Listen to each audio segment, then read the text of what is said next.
شيف قالوا عنها إنها بتاعة الغلابة، نص أكلها كله بيطلع لله، مش تبرع منها ولا حاجة، إنما رزق ربنا بعته ليها وهي بتشارك في ثوابه. وغير كده وكده النص التاني من أكلها بيسافر بلاد برا. مين هي الشيف دي وإيه حكايتها بالظبط؟ كل ده وأكتر هنعرفه مع بعض في الفيديو ده.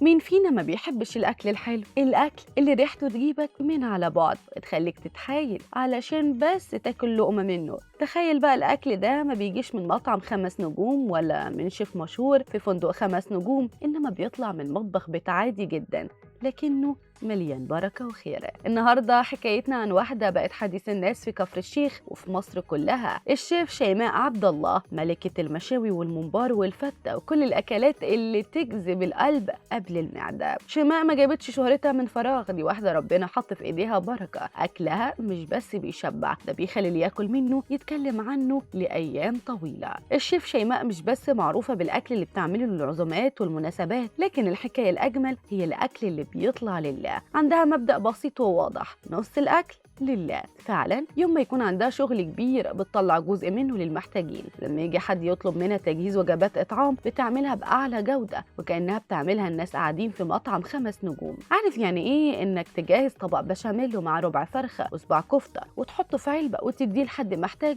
أو تطبخ وجبة حمام محشي ومع محشي ورق عنب وتقدمها بكل حب وكرم؟ دي بقى شيماء عبد الله، الست اللي بقت علم في بلادها. الغريب في الموضوع ان شيماء مش شغاله في مكان كبير او عندها مطبخ محترف، مطبخها هو مطبخ بيتها، صغير وبسيط لكنه مليان ابداع. علشان تحافظ على جوده شغلها دايما بتجدد في معدات المطبخ، شويه تغير البوتاجاز، شويه تجيب خلاط جديد، وكل ده من جيبها علشان اللي بيطلع من تحت ايديها يفضل على نفس المستوى العالي. الموضوع ما وقفش عند كفر الشيخ، شيماء بقت بتوصل اكلها الناس في محافظات تانية، واحيانا كمان بيطلبوا منها اكل من بره مصر. والله اكلها بيسافر بلاد عن طريق الطيارات. تخيل انك تعيش في دولة تانية ومع ذلك مستني الاكل يوصلك من عند شيماء عبد الله في كفر الشيخ. السر السمنة البلدي. شيماء ما بتتعاملش مع الزيت العادي زي ناس كتير، كل الاكل بيستوي بالسمنة البلدي والنتيجة طعم اصيل يفضل في ذاكرتك وما تقدرش تنساه. غير كده شيماء عندها موهبة خاصة في تنسيق الاطباق، سواء محشي، ورق عنب، او حتى المشاوي، واللي بقت علامتها المميزة. واللي بيميز شيماء مش بس شطارتها